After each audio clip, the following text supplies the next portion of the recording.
মানুহৰ জীৱনটো কি আচৰিত নহয়নে? সুখ দুখৰ সমাহাৰেই হৈছে মানুহৰ জীৱন।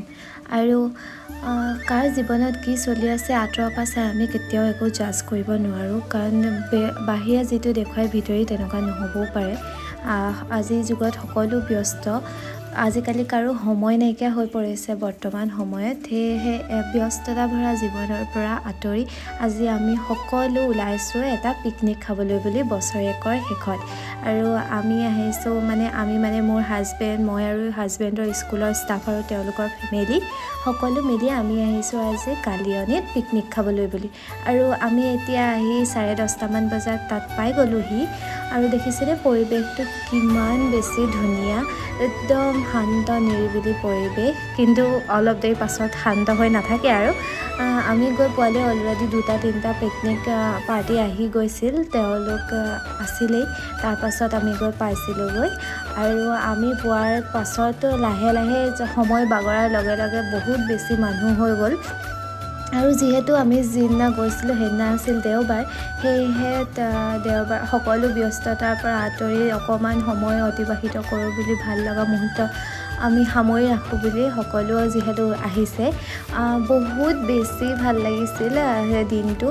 আৰু গৈ পায়ে সকলোৱে অকণমান ফূৰ্তি কৰি এয়া চব নিজে নিজে ভাগে ভাগে কামত লাগি গৈছে। ব্ৰেকফাষ্ট ৰেডি কৰিছে আৰু এইফালেও চৌকা খান্দি কৰি লৈছে। আৰু যিহেতু খানা আমি নিজে বনাম বুলি লৈ গৈছিলোঁ সকলো বস্তু। আৰু এইপিনে ব্ৰেকফাষ্টত আছিল ব্ৰেড জাম আৰু ব্ৰেড বাটাৰ, আচলতে লালমোহন আৰু ডিম। তাকে সকলোৱে ভগাই মেলি খাই ল'লে। তাৰপিছত এফালে এয়া পাচলিও কাটি থকা হৈছে। যিহেতু নদীখন ওচৰতে আছিল, সেয়েহে বহুতখিনি কথাত পানীৰ ক্ষেত্ৰত সুবিধাও হৈছিল। আৰু এয়া দেখিছেনে সকলো নিজৰ নিজৰ কামত লাগি গৈছে।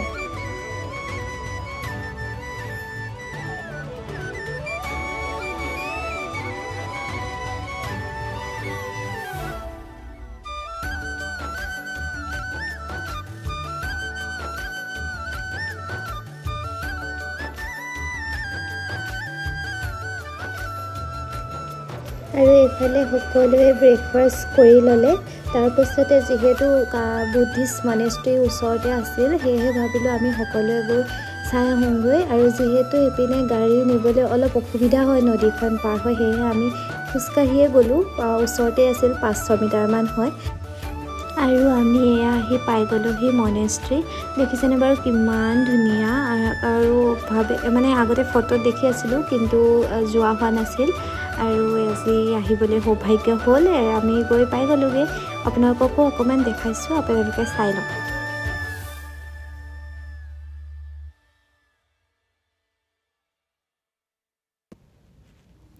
গতানুগতিকতাৰ পৰা আঁতৰি যেতিয়া এনেদৰে এসাঁজ খাবৰ কাৰণে ওলাই অহা হয়, তেতিয়া নিশ্চয়কৈ পুনৰ কামত আগবাঢ়িবৰ বাবে নতুন এটা উৎসাহ পোৱা যায়। আৰু সেইকাৰণে আমি এনেদৰে ওলাই আহিছিলোঁ।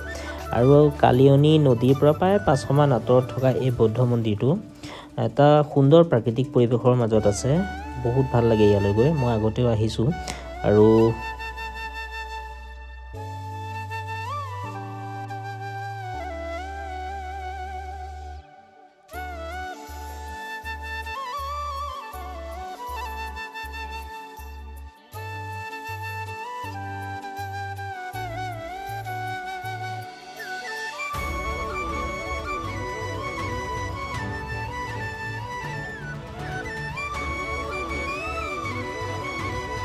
কালিয়নী বৌদ্ধ মন্দিৰটো এটা ধুনীয়া পৰিৱেশৰ মাজত আছে। সেই য'ত আমি পিকনিক খাবলৈ ঠিক কৰিছোঁহি, তাৰ পৰা প্ৰায় 500 মিটাৰমান আহিব লাগে। আৰু এই মন্দিৰটো চাৰিওফালৰ যিটো পৰিৱেশ বহুত ধুনীয়া। আৰু মন্দিৰটো কাৰ্বি আংলং জিলাত পৰে। আৰু হাইৱেৰ পৰা প্ৰায় 7 কিলোমিটাৰমান আহি পেলাই কালিয়নী নৈখন পায়। আৰু আমি তাৰ পৰা ঘূৰি গৈ পোৱালৈ অলৰেডি খানা ৰেডি হৈয়ে গৈছিল। মাত্ৰ মাংসখিনি বনাবলৈ বাকী আছিল আৰু সেয়া বনাই আছিল। তাৰপিছতে মাংসখিনি হোৱাৰ পাছতে আমাৰ খানা খাবৰ হ'ল। আৰু খোৱাৰ পিছতে আমাৰ ডান্সৰ প্ৰগ্ৰেম চলিল। আৰু ডান্সৰ প্ৰগ্ৰেমটো বেছি এটা আমোদজনক পৰিৱেশৰ সৃষ্টি কৰিলে পাৰ্শ্বদাই। মোৰ কৈছে আমাৰ ব্লগাৰ মেডামে নাচিব নাজানে দেই, ময়ো নাজানো নাচিব, কিন্তু ষ্টাফে জোৰ কৰি অকণমান নচোৱালে যদিও নাচত প্ৰকৃততে একেবাৰে কেঁচা আমি দুইটা, হয়নে নহয়? আমি একেবাৰে কেঁচা নাচত তথাপিও নাচিলোঁ কিন্তু চাওকচোন নাচৰ আমাৰ অংগী ভংগী দেখি আকৌ নেহাঁহিব দেই আপোনালোকে এইয়া যুদ্ধ লাগি আছে আমাৰ মই যুদ্ধহে কৰিব জানো অকল দেই মই অকল চাই হাঁহিব জানো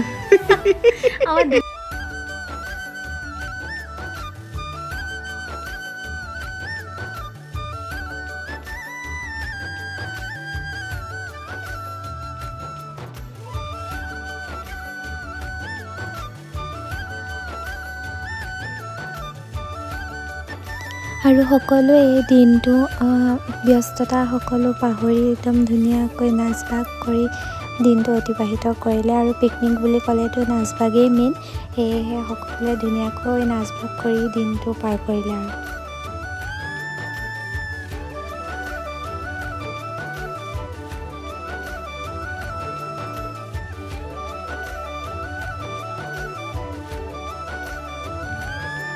আৰু এবাৰ আমাৰ ডান্সৰ প্ৰগ্ৰেম চলি আছে গানবিলাক যিহেতু শুনাব নোৱাৰোঁ কপিৰাইট লাগি যায় ষ্টাফৰ আৰু ফেমিলি প্ৰত্যেকে বহুত ফূৰ্তি কৰিলে সেইদিনাখন বহুত ফূৰ্তি কৰিলে আৰু শেষলৈ আমি প্ৰকৃততে প্ৰত্যেকজনে ভাগৰুৱা হৈ পৰিছিলোঁগৈ নাচি দুজনমানেতো বহুত নাচি বেলেগকৈ ভাগৰুৱা হৈ গৈছিল অলপ আৰু এনেকৈ আমাৰ দিনটো সামৰণি পৰিলে হাঁহি ফূৰ্তিৰ মাজেৰে প্ৰায় 4মান বজাত আমি তাৰ পৰা উভতি আহিলোঁ আৰু এনেদৰে আমি এইখিনি স্মৃতি বুকুত লৈ ঘৰলৈ বুলি উভতিলোঁ আৰু আপোনালোকেও ভিডিঅ'টো চাই কেনেকুৱা পালে জনাব আৰু যদিহে ভিডিঅ'টো চাই ভাল পালে তেতিয়াহ'লে কি কৰিব লাগিব কোৱা ছাবস্ক্ৰাইব কৰিব লাইক কৰিব আৰু কমেণ্ট কৰিব কৰি আজিলৈ ইমানতে ভিডিঅ'টো সামৰণি মাৰিছোঁ আৰু কিবা ক'বা একো নাই বাই বাই বাই বাই